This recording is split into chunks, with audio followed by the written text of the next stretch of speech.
पर कर्म कारक पूछा है, तो कर्म कारक जिसके ऊपर, कर्म कारक किसको बोलते हैं, है ना, जिसके ऊपर कर्म का प्रभाव पड़े, है ना, तो वहाँ पर होता है दोस्तों कर्म कारक। यहाँ पर देखिए, यहाँ पर जो है माँ, माँ क्या है दोस्तों, माँ जो है कर्म कारक।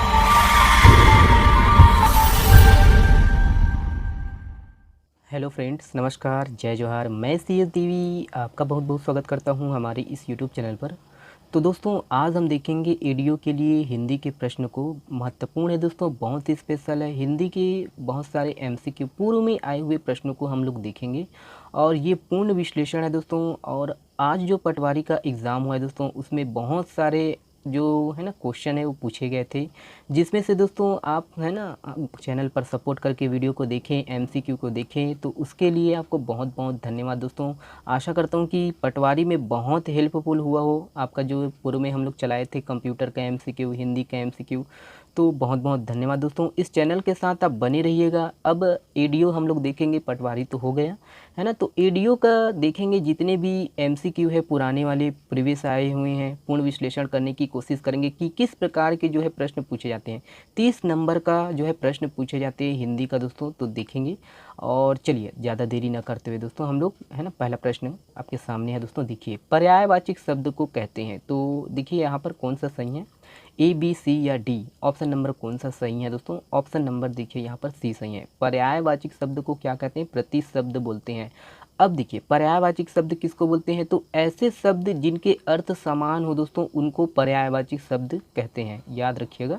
चलिए अगला प्रश्न देखिएगा। देखिए, निम्नलिखित में से हरकत शब्द का अनेकार्थी चुनिए। तो हरकत शब्द का अनेकार्थी चुनना है। यहाँ पर देखिए दोस्तों, हरकत देखिए option number A, B, C या D, इसमें से कौन सा सही है दोस्तों, ऑप्शन नंबर D सही है ना। गति या चेष्टा, इसको बोलते हैं हरकत। अनेकार्थी मतलब एक शब्द के अनेक अर्थ को है ना अनेकार्थी बोलते हैं। देखिए हिंदी भाषा में कुछ ऐसे शब्दों का प्रयोग होता है जो अनेकार्थी होते हैं। एक शब्द के अलग अलग अर्थ निकाले जाते हैं दोस्तों, याद रखिएगा, है ना। जैसे कनक कनक ते सौगुनी, है ना, मादक का तदिकाय, याद रखिएगा। तो यहाँ पर आपको बताना है दोस्तों अर्क, अर्क का जो है आपको अनेकार्थी कमेंट्स करके बताना है। ओके, चलिए मैं आगे बढ़ता हूँ दोस्तों। देखिए यहाँ पर ऑप्शन नंबर देखिए, है ना, देखिए पहले प्रश्न पढ़ते हैं, खुशबू में कौन सा उपसर्ग है। तो यहाँ पर देखिए दोस्तों, है ना, तो खू है, बू है, खुश है, या फिर उपयुक्त में से कोई नहीं। तो यहाँ पर ऑप्शन नंबर कौन सा सही है दोस्तों, ऑप्शन नंबर C सही है, खुश, है ना। तो खुशबू में दोस्तों उपसर्ग क्या है, खुश। तो उपसर्ग किसको बोलते हैं दोस्तों, तो उपसर्ग ऐसे शब्दांश होते हैं जो पहले प्रयुक्त होते हैं, और मतलब शब्द के पहले लगाए जाते हैं, याद रखिएगा। और प्रत्यय ऐसे शब्दांश होते हैं जो शब्द के अंत में प्रयोग किए जाते हैं। प्रत्यय के दोस्तों दो प्रकार आपको याद रखना है, एक है ना कृत प्रत्यय और एक तद्धित प्रत्यय, इंपॉर्टेंट है। चलिए अगला प्रश्न देखिए दोस्तों, अगला प्रश्न आपके सामने है। यहाँ पर देखिए, प्रत्यय शब्द कितने शब्दों से बना है। तो कितने शब्दों से बना है, यहाँ पर देखिए 2, 3, 4 या 6। तो व्यापम जो है इसका आंसर ऑप्शन नंबर C लिया है दोस्तों, 4, है ना। प्रत्यय शब्द 4 शब्दों से मिलकर बना है, लेकिन इसका जो है आंसर ऑप्शन नंबर A होगा दोस्तों, 2, याद रखिएगा। तो प्रति प्लस आय प्रत्यय, है ना, प्रति प्लस आय प्रत्यय। तो चलिए अगला प्रश्न देखिएगा। अगला प्रश्न है दोस्तों, साल दर साल किस समास का उदाहरण है। तो किस समास का उदाहरण है, देखिए यहाँ पर ऑप्शन नंबर कौन सा सही है, ABC या D। तो ऑप्शन नंबर यहाँ पर C सही है दोस्तों, अव्ययी बहु समास। साल दर साल में ऑप्शन नंबर C है, अव्ययी बहु समास है, याद रखिएगा। तो इसमें ध्यान देने योग्य बात यह है दोस्तों कि आप याद रखिए कि अव्ययी बहु समास किसको बोलते हैं। तो वह समास जिसका पहला पद दोस्तों अव्यय हो, अव्यय या उपसर्ग हो दोस्तों, है ना, पहला पद और पूर्व पद प्रधान हो, है ना, अव्यय हो और उनके संयोग से दोस्तों जो समस्त पद बनता है वो भी अव्यय बन जाए, है ना, उसे बोलते हैं दोस्तों अव्ययी बहु समास। मतलब दोस्तों अव्यय मतलब क्या होता है, आपको याद होना चाहिए। यहाँ पर अव्यय की बात हो रहा है, तो अव्यय मतलब क्या, अव्यय मतलब दोस्तों ना परिवर्तन होने वाला शब्द, उसको है ना अविकारी शब्द भी बोलते हैं, याद रखिएगा, है ना। तो यहाँ पर देखिए ऐसा शब्द दोस्तों जिसका पहला पद तो है ना क्या हो, अव्यय हो। तो यहाँ पर देखिए उदाहरण दिया है आजन्म। आजन्म में दोस्तों देखिए यहाँ पर आ है, आ क्या है दोस्तों, ये ना परिवर्तन होने वाला शब्द है, ठीक है। तो याद रखना है ये सबको। चलिए अगला प्रश्न देखिएगा, द्वंद्व समास के कितने भेद हैं। तो कितने भेद हैं दोस्तों यहाँ पर, 1, 2, 3 या 4, कौन सा सही है दोस्तों, ऑप्शन नंबर ABCD में ऑप्शन नंबर दोस्तों यहाँ पर सी सही है, 3 है ना। तो द्वंद्व समास के 3 भेद हैं दोस्तों, तो आपको याद रखना है कौन सा द्वंद्व समास है क्या।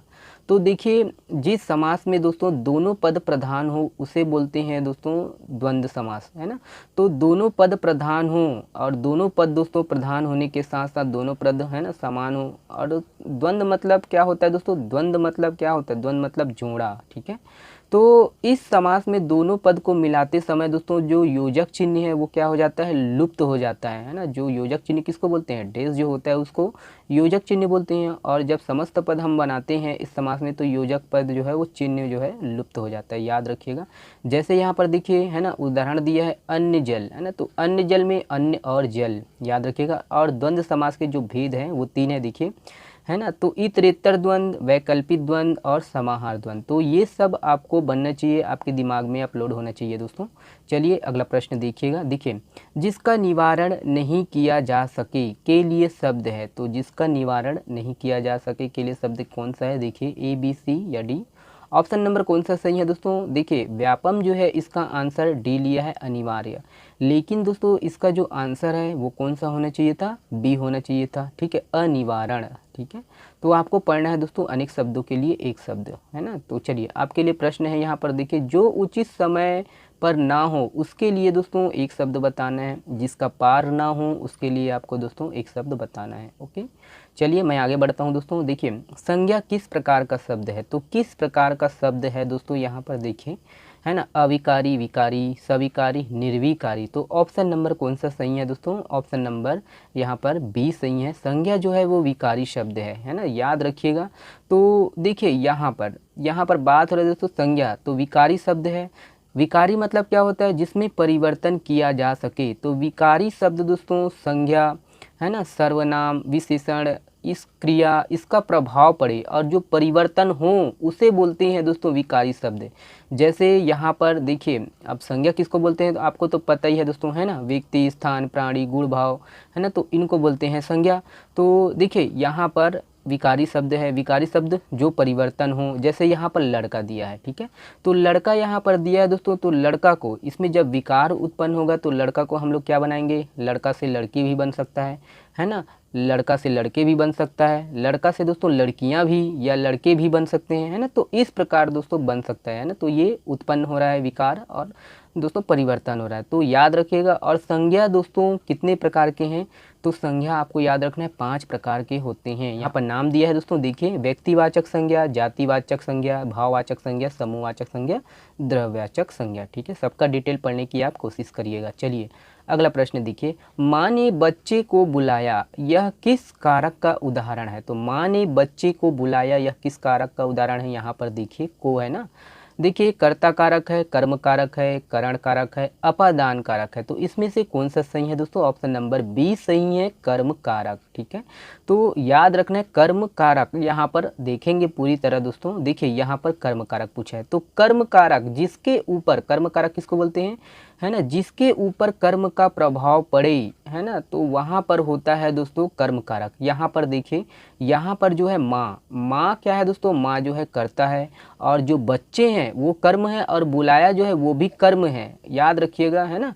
तो क्रिया को अब देखिए यहाँ पर कारक की बात हो रहा है दोस्तों, तो कारक किसको बोलते हैं, तो क्रिया को करने वाला, अर्थात क्रिया के साथ जिसका सीधा संबंध होता है उसे कारक कहते हैं। अगर हम दूसरे शब्दों में बात करें दोस्तों, तो देखिए ये है कि संज्ञा या सर्वनाम शब्दों की जो जिस रूप में उसका संबंध वाक्य के अन्य शब्दों के साथ जोड़ा जाता है उसे बोलते हैं दोस्तों आपका कारक। और हिंदी में कारक को ही क्या बोलते हैं दोस्तों, परसर्ग के नाम से जाने जाते हैं। परसर्ग हो गया, चिन्ह हो गया, है ना, विभक्ति हो गया, तो ये सब को क्या बोलते हैं, कारक। देखिए यहाँ पर दोस्तों, है ना, कारक के देखिए यहाँ पर कारक के बहुत सारे, है ना, जितने भी प्रकार हैं, है ना। कर्ता के लिए दोस्तों ने विभक्ति होना चाहिए, कर्म के लिए आपका को विभक्ति या चिन्ह होना चाहिए, करण के लिए से है ना। तो यहाँ पर देखिए माँ ने बच्चे को बुलाया, तो यहाँ पर को है दोस्तों, को है ना, तो को बुलाया। तो यहाँ पर देखिए कर्ता में क्या होगा, ने होना चाहिए, कर्म में क्या होना चाहिए, को, यहाँ पर को है ना, माँ ने बच्चे को बुलाया। वहीं करण से है दोस्तों से के द्वारा, अपादान से है दोस्तों से,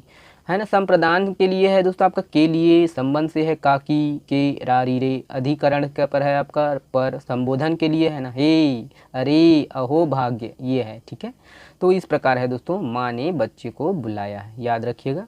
चलिए अगला प्रश्न देखिएगा। अगला प्रश्न है निजवाचक सर्वनाम का प्रयोग है ना नीचे किस वाक्य में हुआ है। तो किस वाक्य में दोस्तों निजवाचक सर्वनाम का प्रयोग हुआ है, देखिए आपका है ना, अपनों से क्या छिपाना भगवान मुझे अपना ले, मैं आप ही चला आता उपयुक्त सभी। तो यहाँ पर स्वयं की बात कर रहा है दोस्तों।